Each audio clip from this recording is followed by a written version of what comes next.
I was trying to kill her to save the world. Oh, come on. I will show you the future. Welcome back, everyone. It's Charlie. This will be my full DC Creature Commandos Episode 3 video. There's a whole bunch of Easter eggs and references, more Justice League, more Superman stuff coming up too with David Corenswet's version of Superman. I know there's a bunch of questions about that, like they're not going to kill Superman off right after they introduce him. No, obviously that's a flash forward to something that they will try to avoid because Cersei is telling them why she's trying to kill the princess. This will remind you of the Suicide Squad movie because a big theme of that was the idea of misunderstood villains, where like Starro is presented by Amanda Waller as the actual villain they need to stop, like the Thinker, for example, but in reality, it's actually the US government and Amanda Waller herself who are the real villains of that story. So it seems that they're setting up some similar type of twist with this series and the Cersei character, so we'll break it all down. If you're brand new to the channel, be sure to subscribe to get all the episodes. The actual episode title was Cheers to the Tin Man, which is a reference to G.I. Robot. It's what his squad called him during World War II when he was created. Tin Man is also a reference to The Wizard of Oz because the book and then eventually 2 different movies were released before World War II. It's also the reason why in the Avengers movie, Steve Rogers understood that reference, all because he saw the Judy Garland 1930s Wizard of Oz movie. To his personal flying monkeys. Monkeys? I do not understand. I do.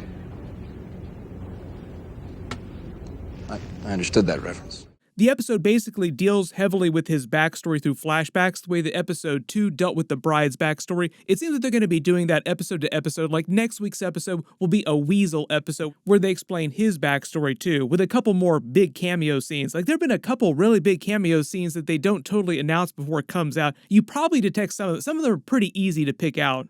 Most of them are longtime James Gunn actors from either the Marvel Universe or other James Gunn movies. Sometimes they're just people that show up in all of his movies, even the non-Marvel movies too. The opening scene starts with Rick Flagg bringing everyone else to Castle Frankenstein to save the bride and Nina from Cersei, and it causes G.I. Robot to flash back to World War II throughout the episode and up to present day to explain how he wound up at Argus, the captive of Amanda Waller. In the first flashback, we go back to World War II. The number 2 on his helmet is to denote he's the second version of G.I. Robot that the military created. Basically a fighting robot designed to kill Nazis. Not meant to be a former human's soul or consciousness bonded to a robot's body or anything supernatural like that, like he's just a sentient robot, closer to being something like Vision, for example. Later in the episode, they say he's just a really advanced artificial intelligence. We learn they refer to him affectionately as Tin Man because he is a robot. This flashback to Easy Company is also meant to be a bit of an Easter egg for an upcoming live-action DCEU movie that James Gunn is planning on making. Recently it was announced that Daniel Craig, of all people, is supposed to play a version of Sergeant Rock, his commanding officer here. This is Sergeant Rock right here. I don't know exactly when that movie is going to come out, and it feels kind of weird for them to do a World War II period piece because that's what it would be, but it'd be kind of like the first Wonder Woman movie took place during World War I. Imagine the same vibe, but set during World War II, inside the DC universe, so you have other supernatural characters, metahumans, superpowered individuals. Meaning that a bunch of other characters from around World War II era would also show up in that movie, probably a live-action version of G.I. Robot too. I guess that'd feel a little bit like the battle droids during the Phantom Menace. They get surprised by a bunch of Nazis, which G.I. Robot then just quickly dispatches. Notice his heads-up display marks all the Nazis with symbols, like it's meant to be a very primitive AI, so that's all he thinks about. Everything he sees is interpreted through that particular lens, like, are you or are you not a Nazi? Then I noticed another super meta Easter egg during the actual intro itself when they showed James Gunn's scene. So normally you would think this is just them animating him in because he's the creator of the series, he's the head of DC now, so it's kind of funny in that context.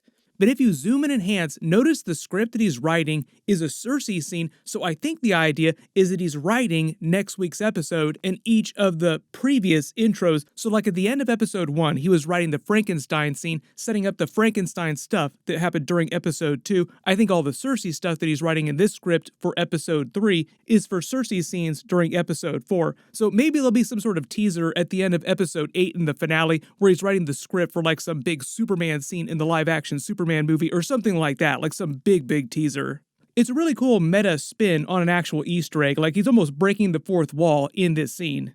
Technically, when characters reference the actual writer of an episode in the episode, or they reference the writers of the episode in the episode, it's actually a fifth wall break, like it goes beyond fourth wall breaks. The most recent examples I can think of that outside of like Rick and Morty, for example, where they actually reference the writers of Rick and Morty in the show, is actually the She-Hulk TV series in real life at Marvel, where she directly jumps out of Disney Plus, out of her own show, to go address the Marvel writers in real life. That was also what all those Kevin Feige robot scenes were all about. Not fourth wall breaks, but fifth wall breaks. But here's the first clue that Cersei isn't the actual villain of the series, and there's going to be a big twist, because she put Nina in a tub of water. Like, they took time to fill the tub with water, then put Nina in so that she could survive. Like, she wasn't trying to kill Nina or the bride when she could have instantly. And if it wasn't clear, even though the bride does have enhanced attributes because of the way Victor von Frankenstein brought her back to life, she's not completely unkillable, like you can perma-kill her. So even though she's shouting about it at the end of the episode, here they want to foreshadow the idea that Cersei is telling the truth. She doesn't actually want to kill them, she only wants to kill the princess to save the world, but they don't totally explain why yet. Love the way the robot, because he's so strong, just picks up the entire tub with all the water and Nina in it, just carries it into the actual back of the car. He has another flashback going on national television so they can hype him up to America during the 1960s. They explain it's been about 20 years since the end of World War II, and the doctor that the general is basically giving him to is William Magnus, who also created the Metal Men in the comics, and that's basically the reason why the general gave him G.I. Robot, so that he could use him in his quote-unquote experiments. You'll also probably notice that he's being voiced by Alan Tudyk, who does the voice of Dr. Phosphorus and Clayface during the series. He's also going to show up during the new live-action David Corenswet Superman movie too, but they didn't say who he's playing during the Superman movie. Alan Tudyk playing like 10 different characters across the DC universe. Notice how on television he scans the crowd instantly looking for more Nazis, like more foreshadowing for his downfall, just because he's so obsessed with that, like his programming is so baked into him. Even though it was a 1950s thing mostly, you could think of this as the communist scare, where like people were being asked by the FBI everywhere they went being suspected of communism, people being interrogated, particularly famous people too. Magnus talks to the general about G.I. Robot's brain, basically being artificial intelligence that's not perfect. Like, he doesn't know if he's completely conscious or not, like is he self-aware? You could also think of this as commentary on modern AI being very imperfect. Like, oftentimes, if you try to get answers or art or anything at all from artificial intelligence apps or anything on the web, it winds up having big errors in it. But the whole idea here is they just want to set up the idea that Magnus uses G.I. Robot to create the much more advanced Metal Men from the DC Comics. Notice he keeps trying to test it to see if he is actually self-aware. When he says he'd like to see his former comrades in Easy Company, I think that's to imply that he does have some base-level consciousness, like he has wants and desires that go beyond his original programming. That's probably going to be one of his arcs during the series. Like, eventually he will slowly redeem himself, and he'll become more and more self-aware by the end of the series. One of the other notes here, too, is that William Magnus created the Metal Men in the 1960s. That's when they debuted in DC Comics, so it makes sense that this scene takes place during the 60s, right before he does that. This schematic on his board to the far left is the first member of the Metal Men, which he calls automatons, the next generation of automatons. Back at the castle in present day, Cersei shows up to kill the princess with the sons of Themyscira. Notice the details on them, like just one of them is wearing a normal bicycle helmet. This feels kind of funny, like not an actual combat helmet, because they're meant to be idiots, and Cersei doesn't care if they live or die. She's just using them as cannon fodder to get to the princess, so she can kill her. They do want to show that she does have some skills, like she escapes briefly back to her room and gets a gun and manages to kill a couple of them before Cersei shows up.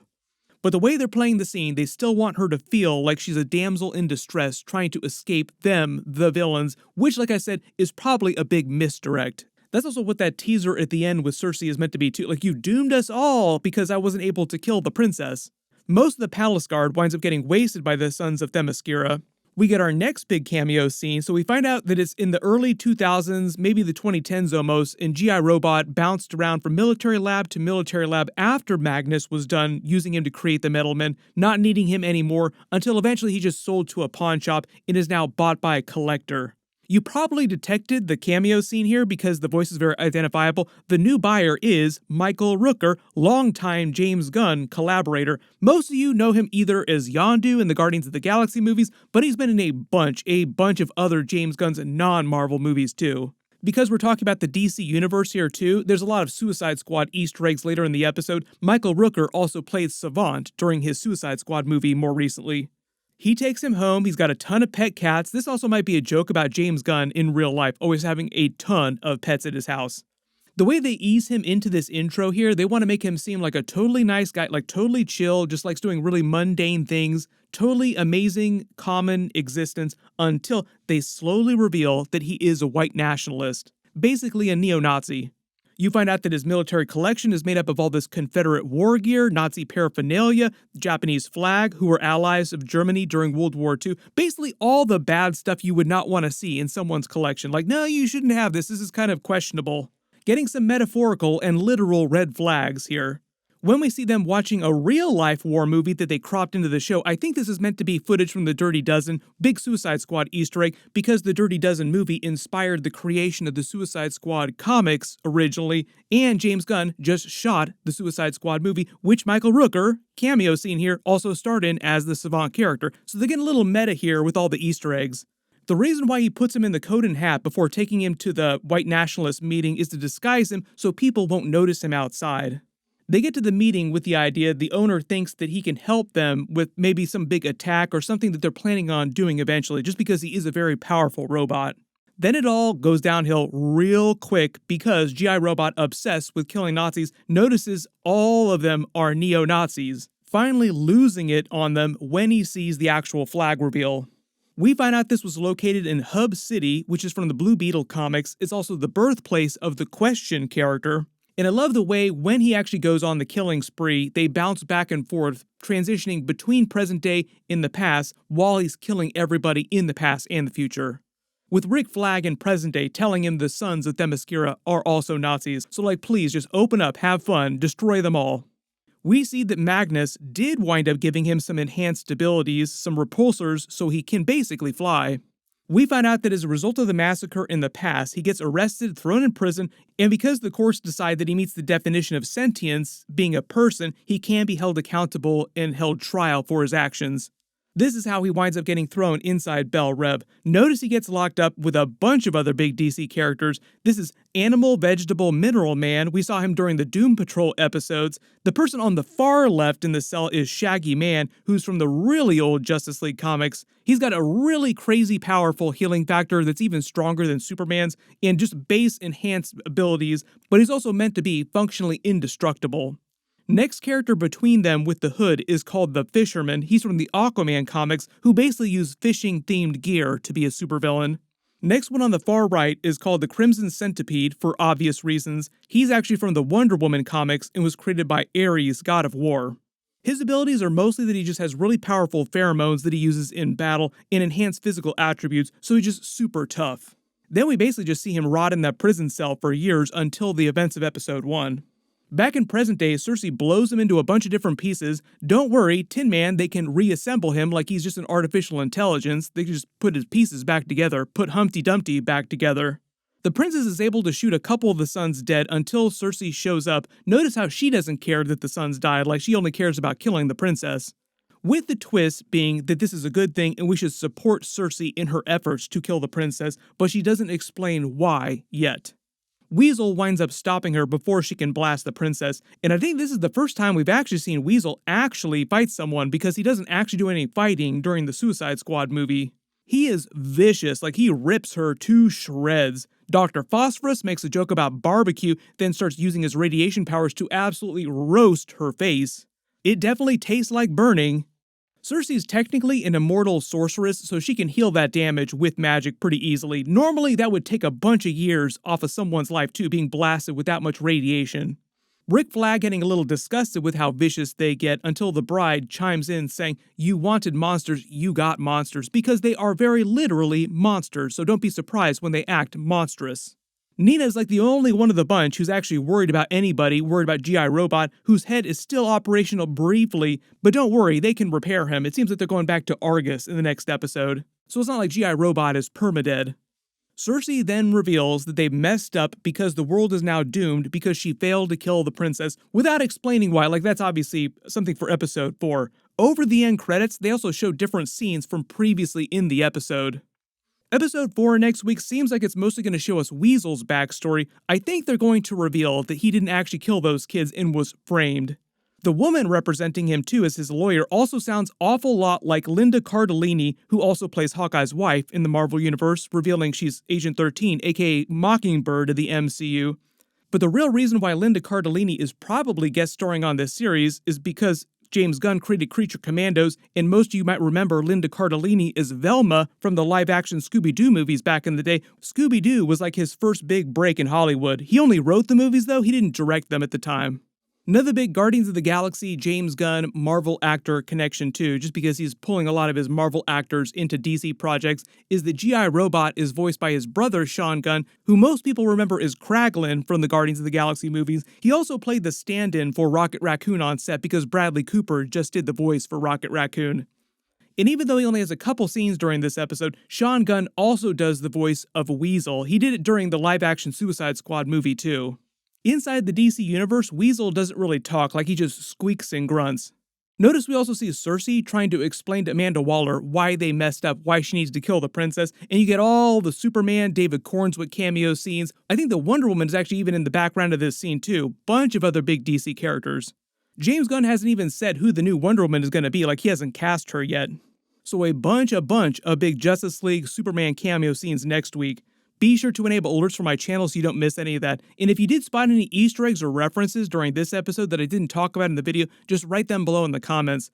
The other real big reminder this week is the Kraven movie is coming out at Marvel. It is Kraven time. I've already done a review for it. It is definitely not good news. Click here for that to learn what's going on, and click here for all my Creature Commandos episodes. Thank you so much for watching, and I'll see you guys in the next one.